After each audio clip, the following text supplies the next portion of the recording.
Y voy a centrarme un poco en hablar de la patología de la fibromialgia, que hoy en día pues, está siendo pues, cada vez en auge, ¿no?, el padecimiento. Voy a intentar hacer primero un pequeño recuerdo de qué consiste la enfermedad, porque lo que me interesa es intentar explicar cuál sería nuestra visión desde una terapia manipulativa que se basa en sentir con los dedos pulgares un poco qué es lo que ocurre en la piel y en el cuerpo.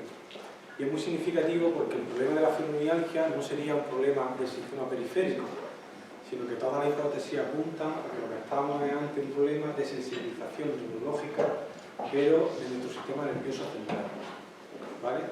Entonces, primero voy a hacer un poquito un recuerdo para que más o menos veáis de dónde parto, ¿no? Puede que haya otro tipo de enfoque, pero voy a coger el enfoque que ahora mismo está aceptado por la Asociación Internacional de Reumatología. ¿Vale?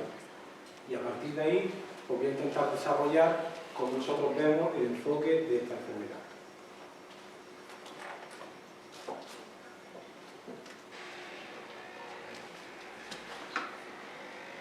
¿Hay que entenderlo esto en algún lado o simplemente...? Cuéntame.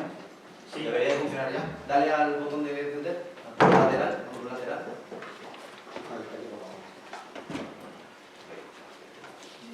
El dibujo ya es muy significativo, ¿no? El tema del dolor generalizado en todo el cuerpo, ¿no?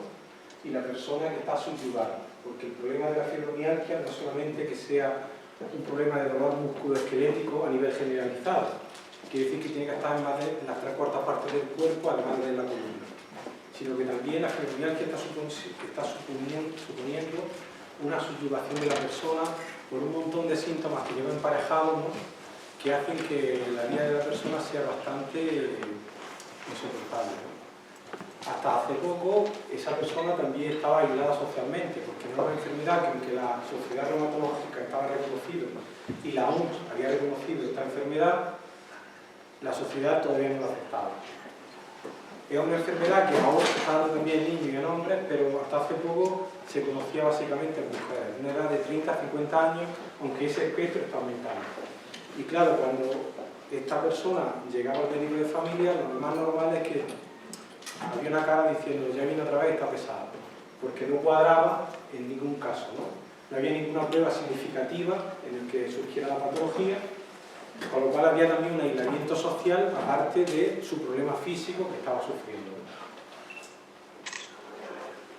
Entonces, podremos decir que este sería un poco el acuerdo que dice el Colegio de Reumatología Americano, que es un síndrome crónico, quiere decir que dura en el tiempo, ¿no?, de etiología desconocida y que no conocemos la causa, pero que el 77% de las enfermedades definidas hoy por la OMS tampoco conocemos la causa.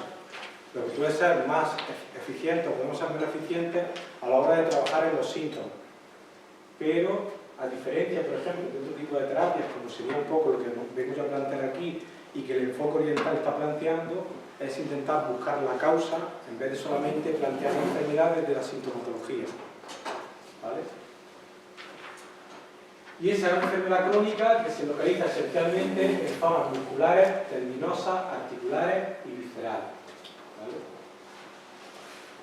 ¿Y por qué se produce ese dolor? Ese dolor se produce, es la hipótesis más aceptada, por procesos de sensibilización e hipersensibilidad central. ¿Vale? Quiere decir que ocurre algo en mi tálamo y en mi corteza cerebral que hace que se amplifique la señal del dolor. ¿Vale? Ahora veremos también cuál es el modelo de explicación de la transmisión nociceptiva más aceptado y, según él, cómo puede ser que esto ocurra. Bueno, el diagnóstico aceptado sería un historial de dolor generalizado durante al menos 3 meses y dolor a la presión en al menos 11 de los 18 puntos que hay ahí en el esquema, que sirven para definir o diagnosticar la fibromialgia.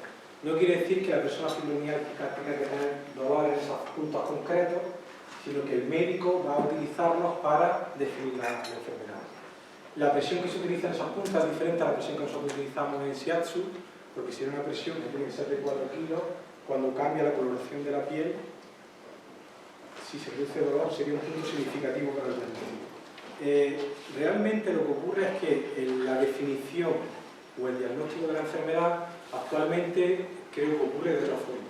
¿Por qué? Porque creo que el personal o el médico que realmente puede diagnosticar la fibromialgia es el reumatólogo, y lo que se hace es que se hace una definición por reducción al absurdo.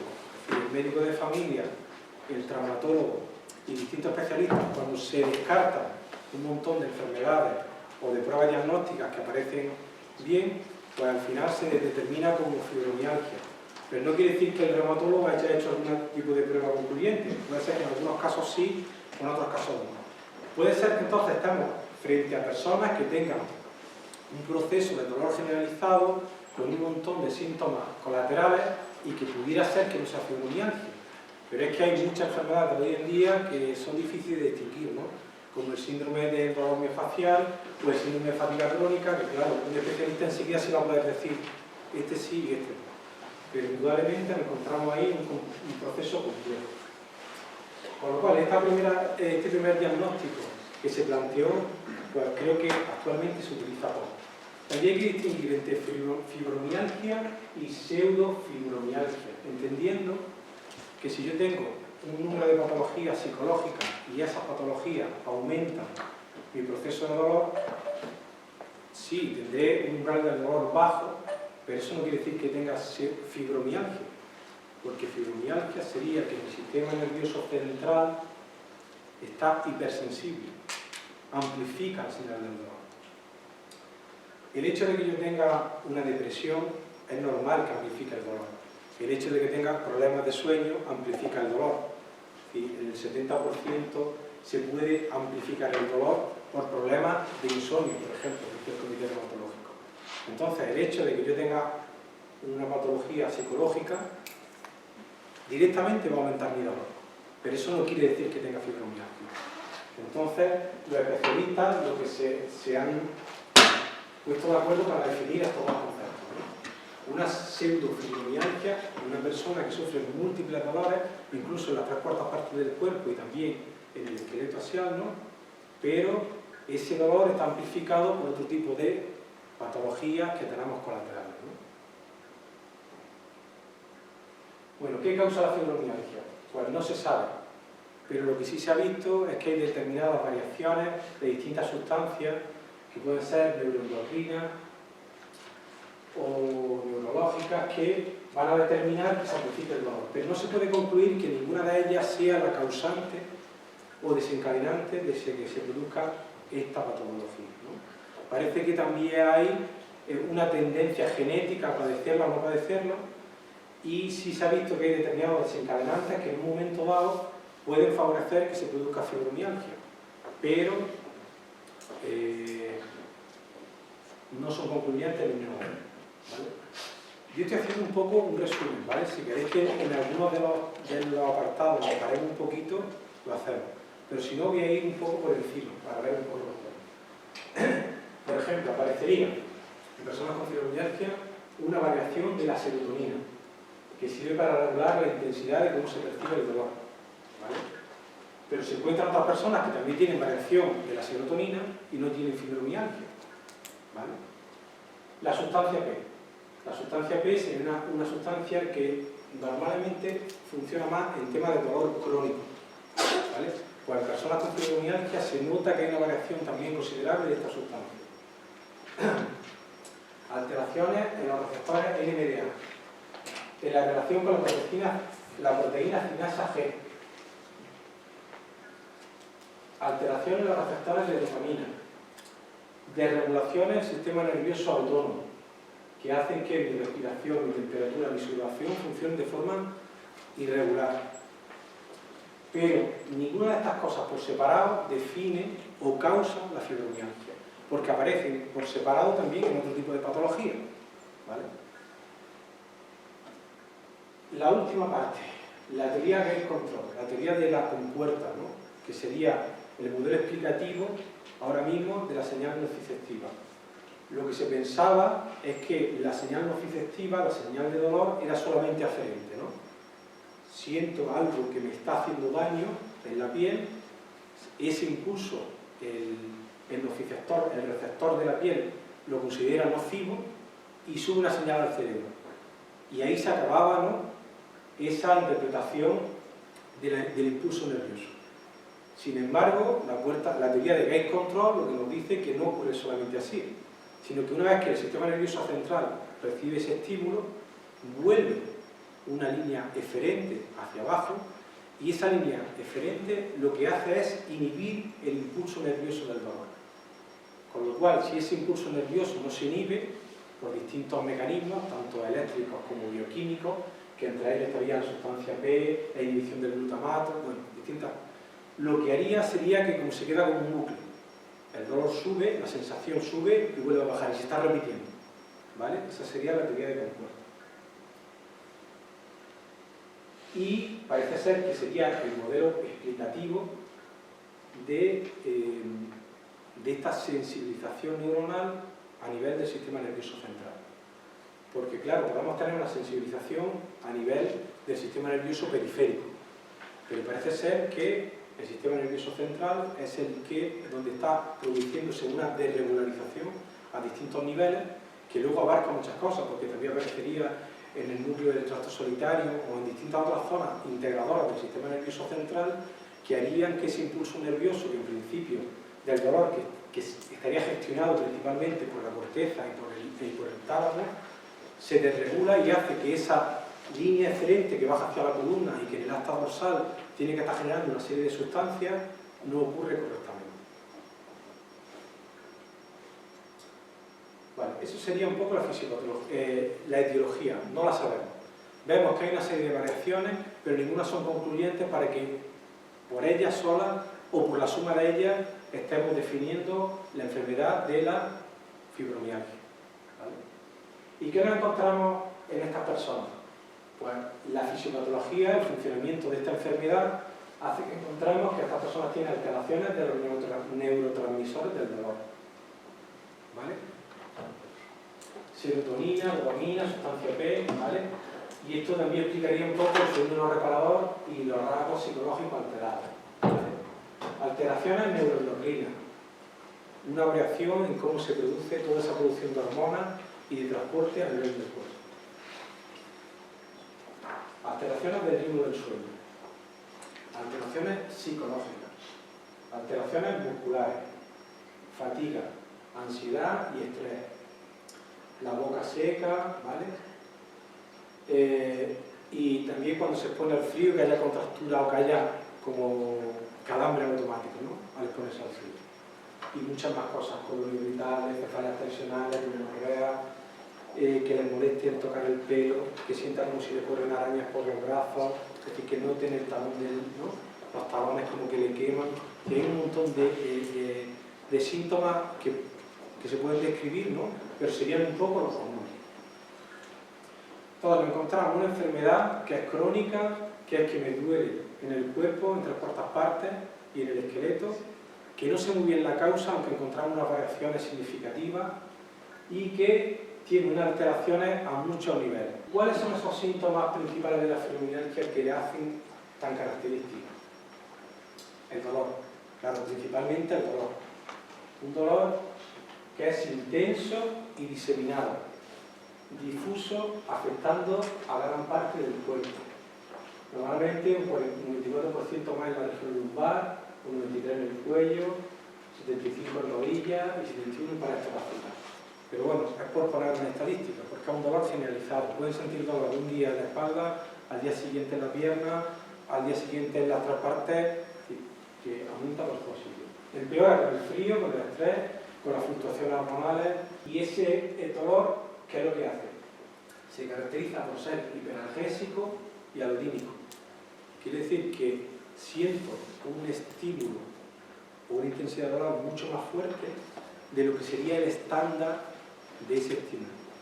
Porque el dolor tiene un aspecto subjetivo de tal manera que yo no puedo comparar la intensidad o la escala del dolor de dos personas diferentes. Pero sí puedo comparar el dolor de una persona con el suyo propio. Si actualmente la escala EVA del dolor sí está aceptada por la comunidad internacional para poder medir el dolor. Pero puedo medir mi dolor. No puedo medir mi dolor y compararlo con el de otra persona. Parece que hay investigaciones que quieren ya ir viendo cómo se produce esa medición, pero actualmente yo la desconozco. Entonces, si tú mides por la escala EVA mi dolor, y yo te digo, hasta este impulso me duele 5, y lo medimos en usted, y lo medimos en usted, pues parece que hay un estándar de que determinados impulsos o determinados estímulos generan un rango, más o menos podríamos decir, este genera 3, 4 en esa escala. Pues en personas fibromialgias, ese mismo estímulo va a dar 10, o va a dar 8, ¿no? Y alodinia, quiere decir que vamos a sentir dolor frente a cosas que en principio parece que no lo son. Y si me hacen una caricia con una pluma, pues yo mejor siento, ¡ay, qué agradable!, ¿no? Y la persona simplemente sintiendo ese roce ya está sintiendo dolor, ¿no? Entonces, las características del dolor sería ese: intenso, diseminado, difuso, ¿vale?, que empeora con cualquier cosa prácticamente, caracterizado por hiperalgesia y alodinia. Y luego por la sumación temporal del dolor. Quiere decir que si yo tengo algo aquí que me produce una intensidad 3, y aquí tengo otra cosa que me produce una intensidad 3, y aquí otra que me produce una intensidad 3, la suma de todas ellas no es 3, la suma de todas ellas es 8. Pasaría como si me pica un mosquito aquí.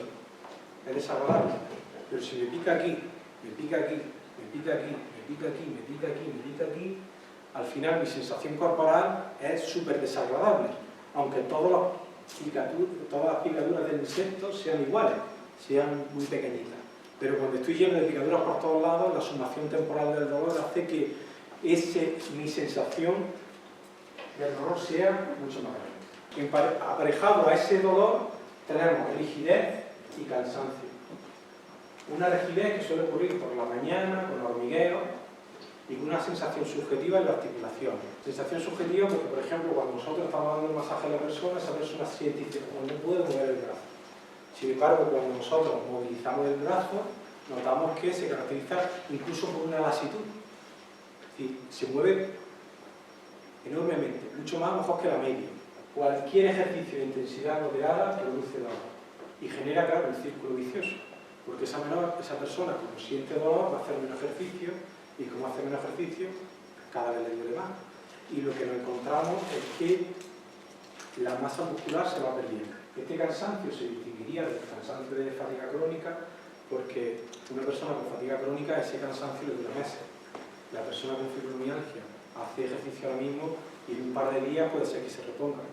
Va a estar en un estado de latencia, de cansancio, pero se repone. Estos serían los dos otros grandes síntomas de los que hay que distinguirlos, ¿no? El de fatiga crónica, pero que principalmente se caracterizaría por eso, porque una persona con síndrome de fatiga crónica, realmente su fatiga le va a durar meses para que pueda reponerse, ¿no?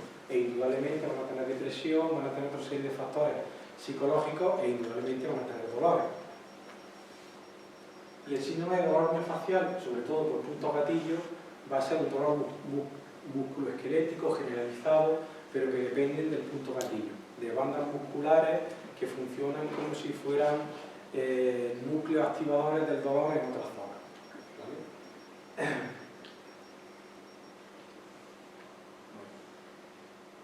Importante a la hora de diagnosticar la fibromialgia, sobre todo va a ser el impacto que tiene, porque al fin y al cabo la persona vive con ese dolor, pero hay que ver un poco lo limitante que puede llegar a ser. Para eso, pues ya hay una determinada escala analógico-visuales en la que se determina un poco cómo sería ese impacto de la fibromialgia en la vida cotidiana de la persona. Y según estas mediciones, pues habría una afectación vital leve, vital moderada o vital severa. Y con respecto a eso, los protocolos de actuación del sistema sanitario español pues proponen una actuación a distintos niveles, ¿vale? Lo que nos vamos a encontrar en estas personas es que cuando nos encontramos van a estar casi en la afectación vital moderada y en la afectación vital severa. Porque cuando están en la afectación vital leve, pues son difíciles de distinguir muchas veces, ¿no? Me duele un poco todo, voy un poco renqueante en mi vida, pero aguanto, ¿no? Entonces, cuando realmente se permite definir la enfermedad, es cuando la persona ya está cronificada, ¿no? Y ya también avanzar o tratar el problema va a ser mucho más difícil. Hasta hace poco no se daban muchos casos de que se diera invalidez, ¿no?, por personas en fibromialgia, pero actualmente sí. Y hay muchas personas que tienen la baja laboral, ¿no?, y ya no solamente la baja laboral, ¿no?, sino que tienen la jubilación por este tipo de enfermedad. Otra cosa que se ha dado es que esos criterios obligatorios para definir la fibromialgia han ido cambiando. Incluso actualmente, hace poco, ha vuelto a cambiar y el Comité Internacional de Reumatológico ha generado como otro protocolo para definir la fibromialgia. Pero bueno, a no ser que os interese mucho, al fin y al cabo nos encontramos que la enfermedad es esa hipersensibilización del dolor, ¿no? Pero bueno, ha cambiado ese protocolo de los puntos dolorosos de otra forma. Y ya no hace falta que sean 11. Aparte del dolor, cuando nos encontramos con esta persona, podemos evaluar el impacto que tiene en su vida a través de los otros cuestionarios, pero también podemos evaluar el resto de síntomas con otro tipo de escalas, que son las que también parte de ellas hemos utilizado nosotros para poder medir nuestra actuación dentro de nuestra terapia, ¿no? Entonces, principalmente estaría la escala visual analógica del dolor, que es EVA, ¿no?, la medida de calidad de vida con el FIC y SF36, la capacidad funcional, la valoración psicológica, la depresión y la ansiedad, ¿no?, y la función física a través de pruebas de esfuerzo, ¿no? Básicamente son pruebas psicológicas y pruebas físicas, ¿no?, que no son las determinantes para diagnosticar la fibromialgia, pero sí nos van a poder medir otros factores que van a hacer que podamos afrontar la enfermedad desde otros puntos de vista. Porque intentar ir directamente al dolor quizás sea algo equivocado. Es decir, que si a lo mejor intentamos combatir todo el resto de síntomas que están modulando y amplificando el dolor, podamos conseguir que la vida de esa persona sea mucho más aceptable. Porque indudablemente el shiatsu tampoco tiene la solución de esta enfermedad. Lo que creo que sí tenemos es un afrontamiento de la enfermedad que tiene un enfoque holístico e integrador que puede dar una calidad de vida bastante aceptable dentro de esa dimensión crónica que padece el sujeto que tiene fibromialgia. Las mediciones lo que nos van a poder medir van a ser esos otros síntomas asociados que ya hemos dicho antes, que vuelvo aquí a poner, ¿no? Una debilidad generalizada y dolores musculares, alteraciones del sueño, la fatiga matutina, la rigidez matutina, la cefalea, el entumecimiento, el colon irritable, la vejiga, el dolor de cabeza, la caída del cabello, la sensibilidad a la luz, el colon irritable, bueno, todo ese montón de síntomas que vamos a emparejar. Este sería un poco el enfoque de la enfermedad. Indudablemente, cada uno de los apartados que hemos visto tiene una profundidad para poder hablarla y entrar en pormenores detallados.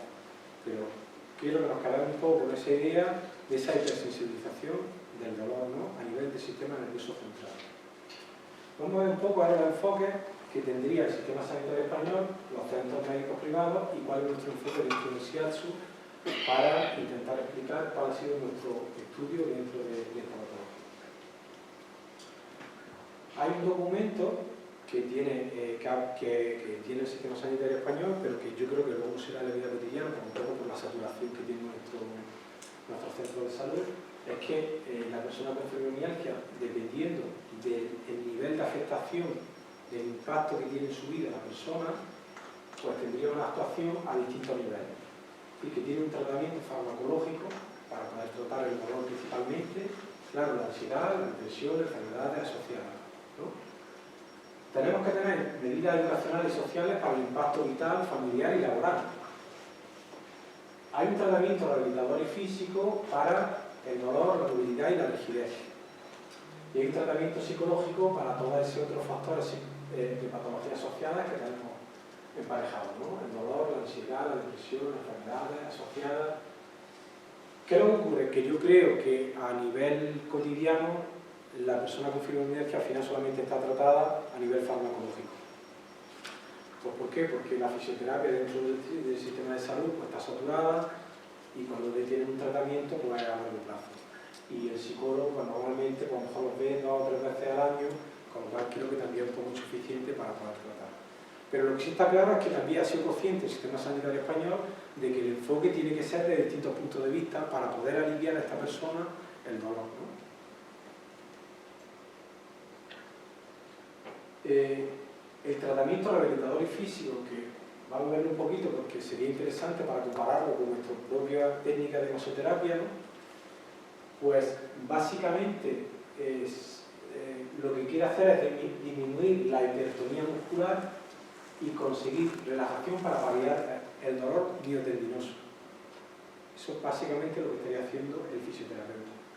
Porque claro, no tenemos ningún hallazgo significativo a nivel del sistema periférico, a nivel de nuestro sistema musculoesquelético, que sea la causa de ese dolor. Es decir, la persona con fibromialgia puede tener puntos gatillos, claro, puede tener contracturas, claro, puede tener problemas musculares, claro, pero ninguno de ellos produce esa hiperalgesia.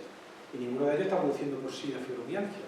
Quiere decir que normalmente si tratamos ese nudo, lo que vamos a hacer es que esa persona va a tener una amplificación del dolor en esa zona durante varios días. Y claro, posiblemente esa contractura se elimine, pero su sensación y su experiencia vital de ese proceso va a ser muy desagradable. Y a nivel pues, físico, pues lo que se aconseja son ejercicios de fortalecimiento suave en condiciones aeróbicas, pero muy suavitas, ¿vale? Es decir, normalmente los estiramientos entendidos como un concepto deportivo no serían muy adecuados, porque además la experiencia nuestra, lo que he dicho antes, encontramos que las personas tienen lasitud en las articulaciones. Pues si ya tenemos lasitud, otra cosa sería que haya otro enfoque de otras disciplinas, como puede ser el yoga, que su concepción no sea puramente musculoesquelética a la hora de hacer el estiramiento y están desarrollando otro tipo de cualidades respiratorias mentales que pueden favorecer ese proceso, ¿no? Entonces, básicamente, lo que nos vamos a encontrar en fisioterapia es una serie de ejercicios aeróbicos, crioterapia, es decir, tratamiento con frío para aliviar la inflamación, termoterapia, masoterapia, con entendido quiromasaje, con amasamiento, ¿no?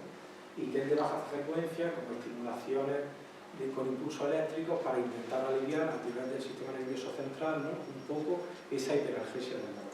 A nivel de los centros privados, lo que yo me he encontrado es que proponen un tratamiento de choque conjunto, lo único que pasa es que es mucho más amplio. Es decir, la persona que va a un centro privado, como puede ser el Instituto Ferran de Barcelona, pues claro, son tratamientos mucho más costosos, en los que, claro, esa persona está tratada totalmente, pues, con algodón. Claro, el coste es mucho mayor.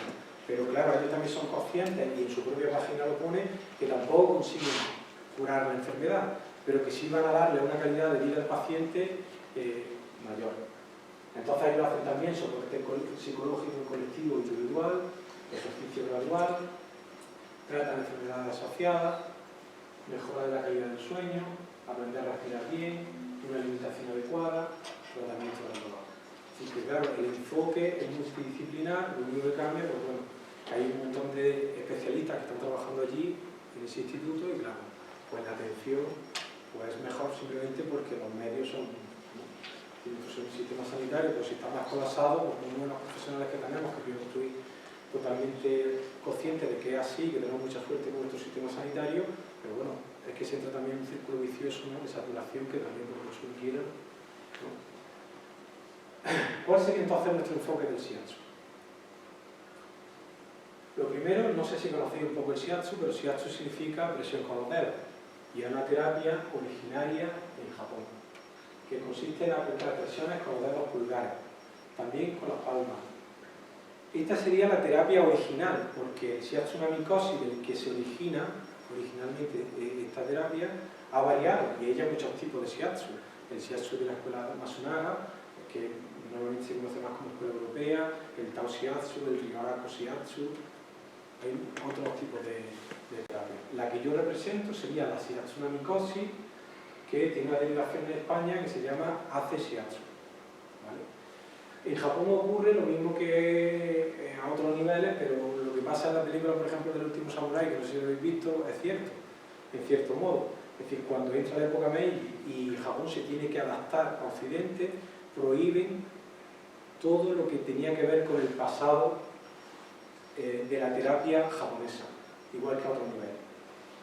Y la masoterapia es prohibida, incluso el conocimiento de la terapia Anna y de la terapia Empuku, el masaje japonés, que había en Japón. Tokuhiro Namikoshi, el señor que desarrolla el shiatsu, lo que realmente hace es tratar a su madre aplicando los conocimientos que existían en ese momento, ¿no?, en el Japón, pues como los conocimientos que tenemos nosotros de tratamiento de andar por casa, o los conocimientos manipulativos que había hasta esa época. Le trata una artritis reumatoide que consigue erradicar. Los distintos hermanos, como era una familia pobre, se turnaban para darle masaje a la madre porque no conseguía consuelo. Y lo que él vio es que cuando él daba las presiones que él realizaba, la madre sentía más consuelo. Pues entonces él se dedicó a darle más masajes que su hermano. Al final ve que remite la enfermedad y a partir de ahí empieza un poco a averiguar qué es lo que ocurre. Viene a Occidente e indudablemente estudia medicina occidental y estudia todas las teorías manipulativas que existían hasta esa época y vuelve a Japón y hace pues, una reformulación de todas esos conocimientos que había antiguos, su propia visión del masaje y todos los conocimientos que ha adquirido de la medicina occidental. Y entonces consigue, en el 1956, legalizar el shiatsu en Japón. Y en Japón existe como una universidad propia y como una terapia perfectamente en los hospitales como cualquier otro. De ahí que la otra forma de shiatsu que existe en Japón, primero tienen que estudiar shiatsu no mikoshi y una vez que están legalizadas, desarrollan sus derivaciones propias, ¿no? Entonces, la línea que yo represento sería el shiatsu no mikoshi, que es la que depende del Japan Shiatsu College, y que en España es la derivación que ha hecho Shigeru Noda como hace shiatsu. Y para él, el corazón del shiatsu es como el amor de madre. La presión sobre el cuerpo estimula la fuente de la vida. Esto voy a desarrollar mucho más en lo que sería la segunda charla que tenemos a las 8 de la tarde. Pero bueno, esa fuente de la vida tiene que ver cómo nuestro sistema nervioso autónomo gestiona la homeostasis de nuestro cuerpo. Cómo nos permite que nos adaptemos a toda una vida externa y una vida interna que tiene que ocurrir simultáneamente. El shiatsu, con ese enfoque integrador del cuerpo, lo que va a distinguir va a ser el microtratamiento del macrotratamiento, ¿no? Microtratamiento cuando estamos enfocando solamente la zona que duele. Yo tengo un dolor aquí, me enfoco aquí. Macrotratamiento es cuando estoy enfocando el dolor que tengo en esta zona a través del cuerpo en su conjunto, y no solamente del cuerpo en su conjunto, sino entendiendo a la persona como una totalidad que integra todos sus aspectos, ¿no? Y desde ese macrotratamiento es donde se estaría haciendo el enfoque de cómo abordamos el masaje manipulativo. ¿Cómo estaría funcionando el masaje shiatsu? El masaje shiatsu, el de la escuela japonesa de shiatsu, básicamente son presiones pulgares. Esas presiones pulgares, indudablemente, cuando llegan a la piel, estarían haciendo distintos impulsos nerviosos. Unos estereoafectivos, de la parte superficial, otros propioafectivos que tienen que ver con partes más profundas del músculo y de los tendones, y que al fin y al cabo, por las vías aferentes, por las vías que suben hacia la del sistema nervioso central, van a llevar una información que se va a estar integrando y analizando en el tálamo y en la corteza cerebral. Y una zona del tálamo que es muy parecida a donde se procesa también la información del dolor. E indudablemente, el sistema nervioso central envía una respuesta efectora que hace distintos factores que generan una respuesta a distintos niveles. En un primer momento es una respuesta motora, porque dependiendo cuando hagamos la presión, vamos a hacer que la zona que estamos tocando se relaje o se active. Pero básicamente lo que estaremos teniendo es un mecanismo de transmisión de la información en la que pretendemos, a través del sistema nervioso somático, el sistema nervioso que permite tener una percepción de nuestro cuerpo, acceder a cómo variamos nuestra percepción del dolor, nuestro sistema nociceptivo, y también cómo regulamos de forma también indirecta y directa el sistema nervioso autónomo. Entonces, la propuesta nuestra que hicimos a través del trabajo es que a través de una experiencia somática que tiene el paciente, que en el shiatsu se le conoce como estar trabajando dentro del umbral del dolor agradable, porque la persona que siente que recibe una presión de shiatsu no tiene que sentir un dolor desagradable, sino que incluso dice, es como un dolor gustoso, me gusta que presione. eso produce una experiencia a nivel del cuerpo en su conjunto, porque nuestro tratamiento no solamente de la zona, sino siempre trabajamos todo el cuerpo, que vaya modulándose en la misma sesión la sensibilidad del dolor. Incluso una primera presión va a hacer que el dolor se module a un nivel, una segunda sesión hace que el dolor ya esté mucho más bajo y una tercera sesión en muchas de las zonas hace que ya haya desaparecido. Lo que también hay que aclarar también es que cuando uno está teniendo esa experiencia somática, la experiencia del dolor es muy desconcertante, porque pensamos en el dolor solamente en las zonas que somos conscientes, pero nuestra experiencia somática no es solamente consciente, es decir, nuestro sistema nervioso central y los centros integradores, que no solamente tienen que estar aquí, sino que pueden estar también en toda la zona de la médula, están constantemente recibiendo información y muchas de ellas no somos conscientes. ¿Qué es lo que ocurre? Que probablemente los receptores nociceptivos no consideran ese estímulo nocivo, pero si esas zonas están contracturadas, esas zonas están tensas o otro tipo de procesos, cuando se recibe la presión de shiatsu, vamos a encontrar que esas zonas son dolorosas. Y esa experiencia somática y nociceptiva que proporciona el shiatsu genera un aprendizaje en el paciente que va a hacer que se produzca una modulación del dolor, subiendo ese umbral del dolor e inhibiéndolo. Indudablemente no conseguimos eliminar el dolor de la fibromialgia, pero sí conseguimos en la sesión, es decir, que ese umbral del dolor medido por la escala EVA, y si la persona entra diciendo, oye, me duele 8, pues posiblemente se vaya con un dolor en la escala EVA del 3 o del 4, ¿vale? Que creo que es una diferencia significativa. Ahora, lo que se trata de ver es cómo variamos del tiempo el resto de síntomas, que es lo que van a hacer que el paciente haya bajado, haya subido su nivel del dolor, que en vez de tener constantemente un dolor de 8, a lo mejor se le quede un dolor de 4, pero significativamente su vida sea más agradable. ¿Por qué? Porque hemos quitado el estreñimiento, hemos mejorado el sueño y otro montón de síntomas que tienen emparejados. Entonces, principalmente, ¿por qué se está reproduciendo esa reducción del dolor? Porque estamos, de forma experiencial, comprobando que se produce la inhibición de la respuesta aferente de la señal nociceptiva por la teoría de compuerta. La teoría de compuerta que nos dice que el dolor no es solamente algo pasivo, sino que tiene que ser una señal que sube al cerebro y yo siento dolor, sino que tiene una línea eferente que tiene que inhibir el dolor. Pues lo que estaríamos es activando esa teoría de compuerta. Quiere decir que en el sistema nervioso central estamos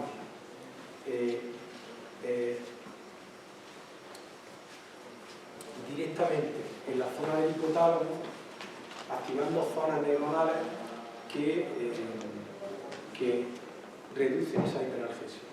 Eso hay distintos estudios en Japón que tanto con acupuntura como con presión digital se ha comprobado que la zona que se estimula, que aumenta la estimulación, es la zona del tálamo, cuando estamos haciendo presión. Sobre todo cuando las presiones son cada vez más fuertes, se comprueba que la zona del tálamo se activa mucho más y se comprueba que esa hiperalgesia baja. Centrando un poco en lo primero que hemos dicho, este dolor neurogénico de la fibromialgia es de origen central, no es periférico.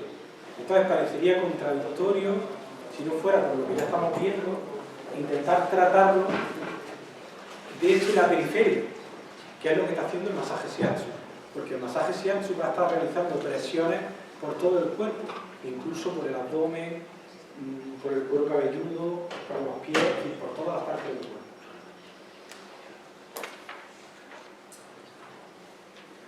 Lo que pretendíamos era medir cómo desde una experiencia de propiocepción llegábamos a modular una experiencia de nocicepción, ¿no? Si os fijáis, la recepción del dolor, que sería más o menos este mecanismo, es muy parecida a una recepción del tacto, que sería el mecanismo de este lado. Es decir, en la zona del tálamo son muy parecidas.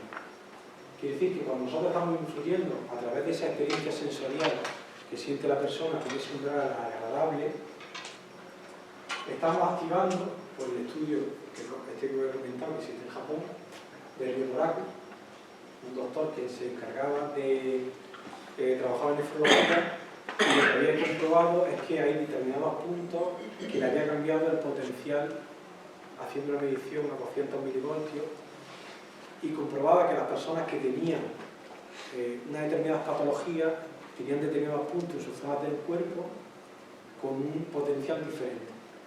A partir de esos estudios, de esas mediciones, sigue trabajando y comprueba, ¿no?, cómo hay zonas del cerebro que se estimulan o no se estimulan a través de puntos de acupuntura, porque comprueba que esos puntos con diferencia de potencial casi se parecían mucho a los meridianos de energía que hablaba la medicina china clásica.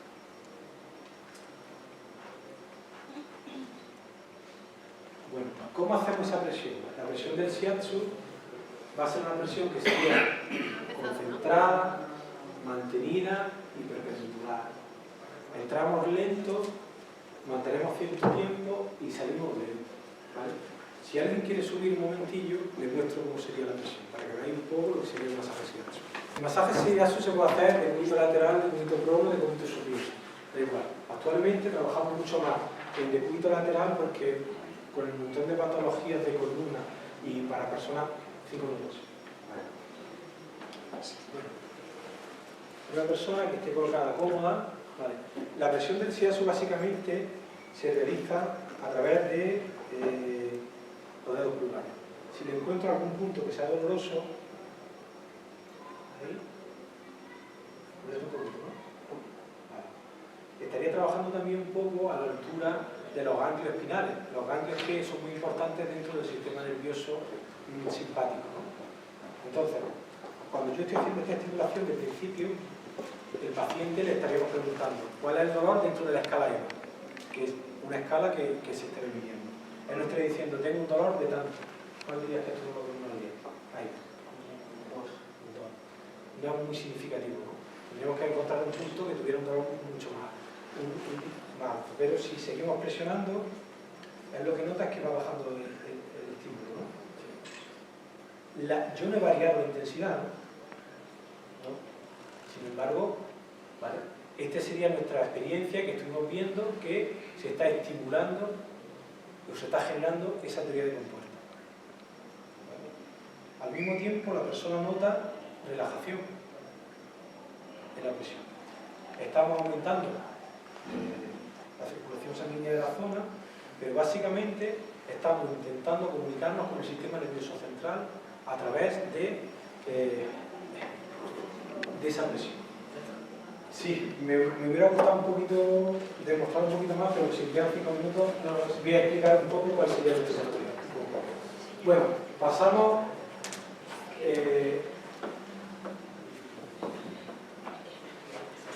hicimos un estudio durante 6 meses, voy a resumirlo, a 5 pacientes.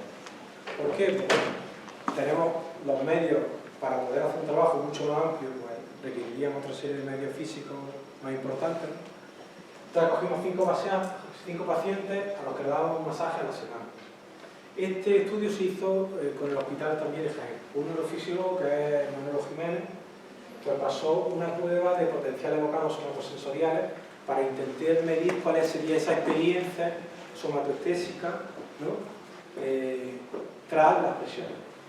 Hubo un médico, realizaba un examen médico antes y después de los 6 meses para ver un poco los cambios que se efectuaban, para poder determinar si realmente había un cambio significativo o en todos esos otros síntomas asociados, y test psicológicos. Los test psicológicos son un poco todos los que hemos estado viendo antes. Lo que la persona tiene que estar rellenando a diario es un test sobre el nivel del dolor y otros síntomas, como la calidad del sueño, el estreñimiento. Era un test bastante alto, que tenía que rellenar a diario. Pues lo primero que encontramos fue que hay realmente una variación en la latencia del impulso nervioso en esa vía somatoestésica. Y eso es bastante importante, porque normalmente en 6 meses, si no hay ningún tipo de trastorno considerable o haya pasado algo muy trascendente, un impulso nervioso no cambia de latencia. Si no hay una neuropatía, si no hay algo que haya afectado visiblemente a ese órgano. ¿Qué es lo que encontramos? Que no hay antecedentes dentro de la biografía o dentro de los estudios de neurofisiología que expliquen un poco esa variación de la latencia del impulso nervioso. Pero se había demostrado a través de la presión del shiatsu que estamos afectando esa vía aferente de la transmisión del dolor, de la experiencia somatoestésica, ¿no?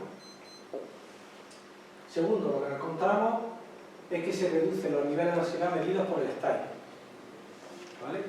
El cuestionario, todos estos cuestionarios son cuestionarios que solamente puede pasar el psicólogo, porque si no, no son válidos, ¿vale? Indudablemente lo pasó un psicólogo colegiado, tal.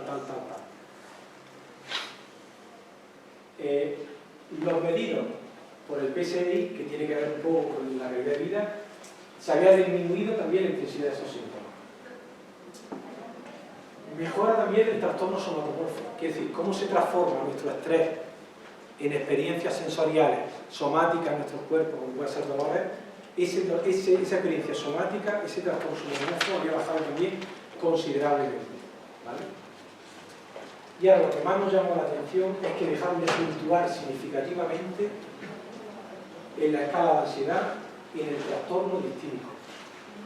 El trastorno distímico, podemos decir un poco así, de pronto, sería como esa especie de depresión que surge ante procesos crónicos de enfermedad. ¿Por qué? Porque lleva un proceso crónico de enfermedad en el tiempo.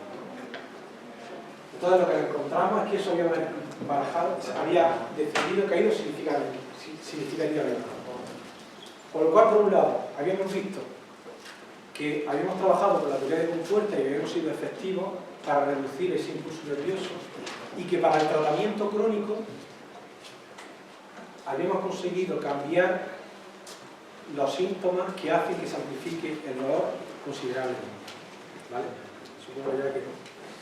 Entonces, bueno, me hubiera gustado un poco influir más en esto, pero se me ha hecho un poco de tiempo. Si tenéis así alguna duda rápida o algo. Buenas a todos, darle las gracias por la exposición tan clara, tan conocida. Y bueno, precisamente pues tengo dudas por ello, ¿no? En particular porque una familiar mía pues sospecha que tiene esta enfermedad, su médico de familia sospecha que tiene esta enfermedad.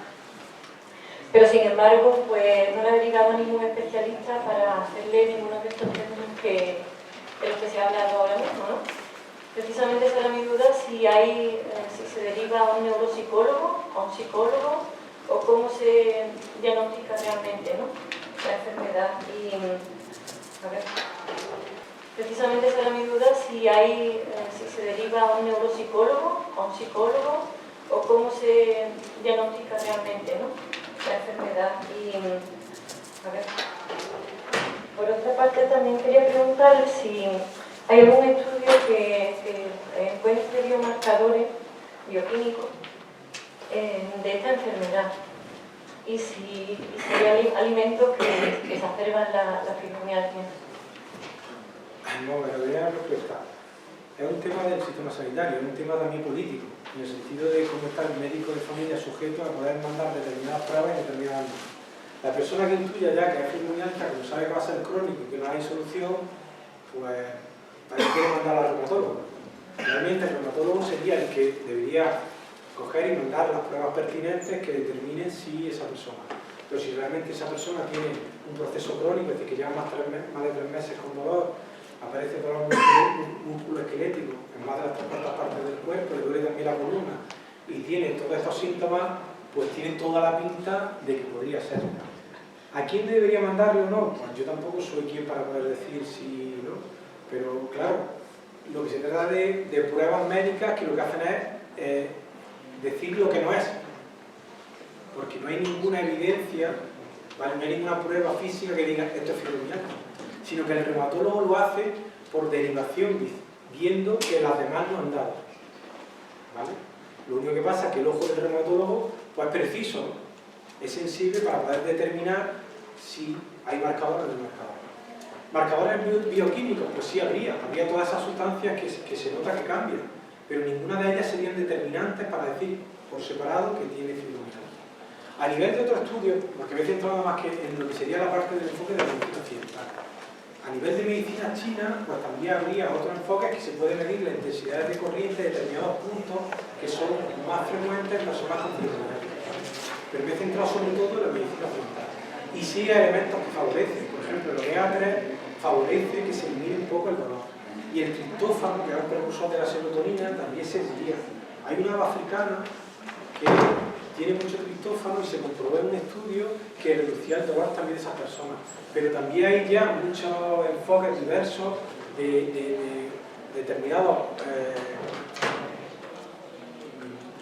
complejos vitamínicos, bueno, no vitamínicos exactamente, pero complejos alimenticios que ayudan a que se reduzca un poco esa sensación de dolor. Muchas gracias. Muchas gracias.